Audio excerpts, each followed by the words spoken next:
What's poppin', y'all? One of the most highest paid NFL athletes, Odell Beckham Jr. But this clip started surfacing of him on this podcast that was talking about handling money as a professional athlete, and a lot of people took offense to it, and I had a bit of a different take. So first I'm going to play you guys the clip, and then we're going to go into a little bit of analysis on it. If I didn't have $1 in my account right here today as we speak, I'm going to be straight for the rest of my life. No question, right? I don't think everybody is in that. And when you've sacrificed your whole life to get here, and you're like, yeah, I played 10 years in the league. And I always explain this to people, like, bro, you give somebody a 5-year, $100 million contract, right? What is it really? It's 5 years for 60. You're getting taxed. Do the math. That's 12 a year, you know, that you have to spend, use, save, invest, flaunt, like whatever, however, just being real. I'm gonna buy a car, I'm gonna give my mama a house, I'm gonna do, everything costs money. So if you spending $4 million a year, that's really $40 million over 5 years, 8 a year, you know? And now you start breaking down the numbers, it's like, that's a 5-year span of where you're getting $8 million. Can you make that last forever? And you always hear the people who ain't us and ain't been in the position, like, oh, well, that would last a lifetime. So the original caption where I first saw this, not the original, but where I first saw this was on my mixtapes, and they said, Odell Beckham Jr. talks about the struggles of a $100 million contract and how the money doesn't last forever. Keep in mind, in the beginning of the clip, he says, if I didn't have a single dollar sitting in front of you right here as we speak, I, Odell Beckham Jr., is going to be straight for the rest of his life. And then he goes on to say, look, all of these other people, a lot of these other people in the league, they may not be in that same position as me. Many are not in that same position as I am. So he's making it known that he's the guy that he's handled his situation and he doesn't have to worry about finances ever again, which is impressive. However, a lot of people started spreading this around like him saying it wasn't enough. Like the 100 M's he got isn't enough, because he goes on and breaks it down, the money aspect of it. But first, before we go and break down the money aspect, I want to get to the tweets that Odell sent out himself. So he says, boy, you can't say nothing in this world nowadays. That's why I've been in my own lane, my own world, and put out the way. I'm guessing that was a typo. People love to take ish completely out of context to rationalize a statement in their own head that makes sense to them. What a world. And then he replies underneath a tweet that he sent out on March 17th, 2022, which is nearly 3 years ago. And on that day, he said, as if I needed more motivation. I'm gonna make my son proud as F when I'm done with all this. From what I did on the field to the way I handled all the other ish that came with it. Zidane, son, I love you, and daddy gonna make you proud. I mean that. And then the recent reply was, of course you wouldn't understand what I'm saying. So this is also in reference to this, saying that 3 years ago, he was talking about how he was going to be straight on or off the field regardless of what happened. Now, I put out a tweet saying something that was, because keep in mind, like the basic instinct, our gut reaction to something like that is, come on, man, you can't handle 100 million, poor you. And sure, that's the initial response that I would have. But as you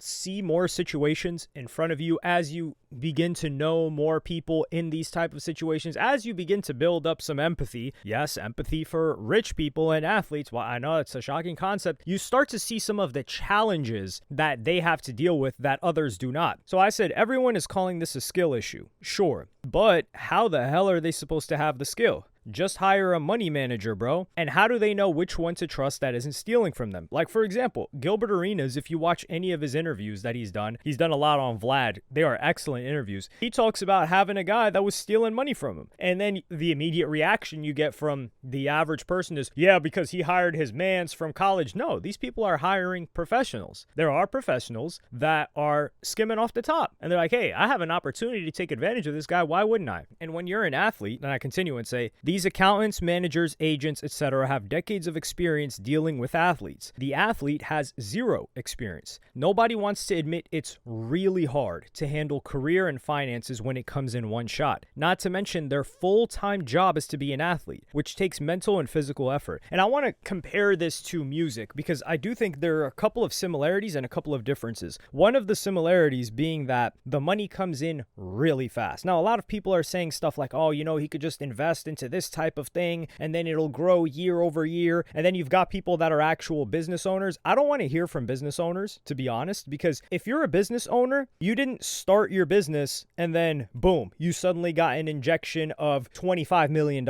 No, you usually had to grow it. You learned the skills on the job. So you're like, okay, I can hire my first employee now. How much should I charge him to make sure that I'm making more revenue than this employee is costing me? Otherwise, I'm losing out. Maybe you had someone steal from you. You figured out a better situation to handle that. Maybe you hire somebody to watch him, or maybe you buy some technology to make sure that he doesn't steal from you if it's a physical business. Things like that. And then you're building and building and building, and you can have a hockey stick effect in business, but you're learning all of these things on the job. You're not getting smacked with a ton of money, and you're not doing anything different than you once did. That's the thing. It's like these guys are playing basketball or they're playing football. They're doing the same thing that they were doing since they were 6, 7, 8, 9, 10 years old. They're just doing it more competitively. And suddenly a wave of money washes over them. And this is different, I think, in the NBA, because a lot of the NBA now is athletes that came from families that were already at least upper middle class, if not sons of NBA players. So they already grew up rich and they never really have to worry about falling down. However, a lot of NFL players, they come from the gutter. They come from the mud. And when you come from the mud, you have this feeling where it's like, damn, I gotta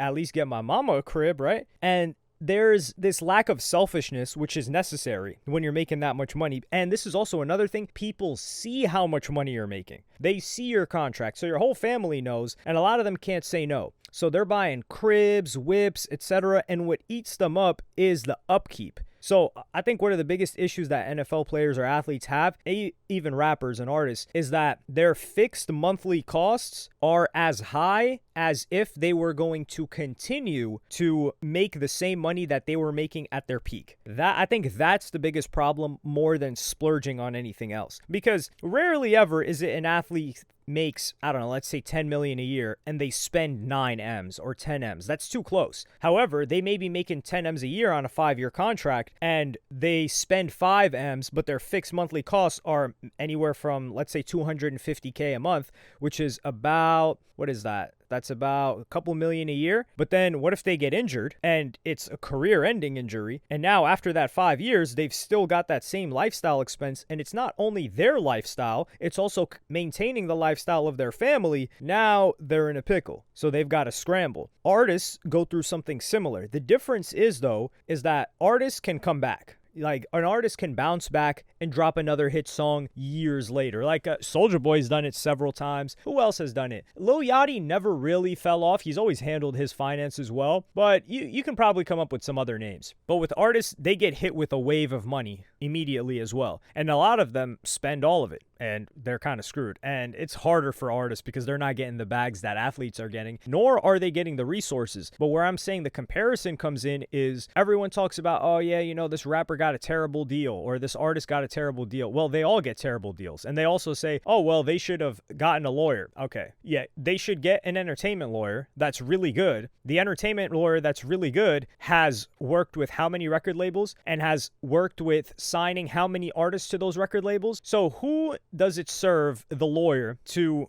be more helpful towards, especially for a first contract? An artist that is most likely going to fail, because most artists fail in the long run, or a record label that he's had a relationship with already and will continue to have a relationship with for the foreseeable future. You get what I'm saying now? So most artists' first contracts suck unless they come with a ton of leverage. And then if they come with a ton of leverage, they didn't really need the contract, need in quotations. If they wanted to get to a certain level, of course, they would have to at least work together in that regard. And Russ is an example of somebody that didn't need the contract and he ended up getting a JV. Similar situation with Epic Records and 21 Savage, because 21 Savage was independent. I think he only had a distribution deal or something like that. And then he did a JV, but he had already blown up. Like X, My Heart, all of those songs came out. I think the original Savage Mode was him independently. So he didn't need a label. He was already lit. And you have to learn all of this stuff whilst also trying to be a professional athlete and you're flying everywhere. And for the artist, you have to be making music. You have to be making sure you're relevant. You have to be traveling, touring, doing all of this. So you need somebody that you can trust to handle this stuff. And of course, nobody's going to watch over your money like you watch over your money, but you kind of need somebody to handle it. And that's the difference between these and like a business owner, because someone that's an entrepreneur, a business owner, they have to watch the money. That's how otherwise their business is going to fall apart. For the athlete, or the musician, they have to watch their music or make the music, or they have to watch their body and their performance on the field. Like the money is something that's like kind of like not an afterthought, but it's not the highest priority, especially when they know that the money's locked in, and the flow of money too. Now, lifestyle inflation is bad because a lot of these NFL players, I think it's flying private is probably just the worst thing. I think this is what crushes a lot of people, because flying private is like lighting money on fire. And I think once these guys fly private and flex flying private, they cannot go back. I don't think it's the houses. I really kind of don't even think it's like the splurging. It's tricking too, but nothing spends like either a gambling addiction or the private jets, the private flying. Because now imagine you're going past the aisle and you take a flick of OBJ and you're like, damn, OBJ in economy right now. That's crazy. He was posting himself in jets the past 3 years. He down bad now. And we talk about it like, come on, man, you can't suck it up. Like, what's so bad about economy? You're mad about a couple of people laughing at you. And we're not saying OBJ, because he said he's financially solid. But there's a lot of uncertainty that you don't anticipate as an athlete. I think a lot of them screw themselves over by just like, getting a chick pregnant. But these are mistakes that are going to continue to happen. And I think a lot of people assume that they would know exactly how to handle a situation without ever being remotely close to it or understanding what comes with it. Like, you can't feel the emotional pressure that an athlete has when they get a big contract unless you've been in that situation, or you try really hard to think like, damn, these are the struggles that would probably come up. You're just thinking logically, and we really do not operate logically. Otherwise, we wouldn't. A lot of people's bad habits would not be bad habits if they thought logically. They would have just avoided them from the beginning. And when you're an athlete, it's like, for example, we know that, the average person's career in the NFL is something like 3 years. We've seen that number. I don't even know if that number is accurate. But you ask every NFL player, or somebody that just got drafted to the NFL, and you ask them, how long do you think your career is going to last? How many of them do you think are going to say 3 years? Probably nobody. They all think that their career is going to last as long as possible. Same thing with people that, do certain substances. You're like, a lot of people just randomly have some fent in this. Like, what are the odds that you think yours is going to happen? They're probably like, nah, that won't happen to me. It's always that won't happen to me. So when an injury just comes out, suddenly ends the person's career in a sport like football, that is a brutal sport. Now you're cooked, you're deep fried, and you've got to scale back your lifestyle, which is what most of them have to do. And this is circling this all the way back to music. Why I think music is better is because music will always generate money if you've had a hit or a couple of hits. So for musicians, like for example, Lil Pump recently talked about going broke. Scott Storch had talked about going down to zero. Realistically, what happened with most artists that have had hits or producers that have had hits is that their monthly expenses were too high, and they were still generating money from their music, from their catalog, because they just had such massive hits, but it wasn't enough. So like, let's say their catalog is generating 30 bands a month for them. And I know it's paid quarterly or something like that, but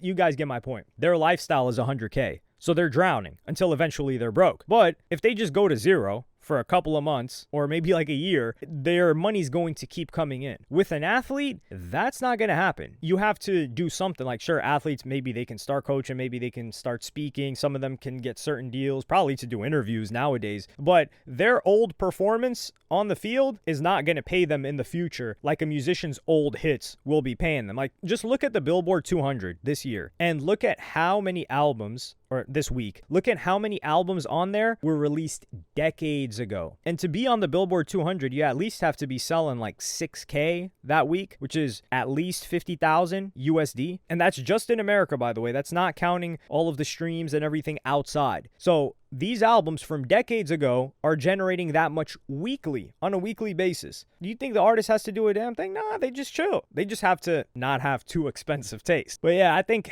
the struggles, I do not envy the struggles of an athlete, especially the age too. People talk about this prefrontal cortex a whole meme. It's such a meme now of like being 25. Now imagine you're 19, 20, 21 and you're getting hit with, there can't be a higher dopamine hit than like getting 5, 6, 7 M's.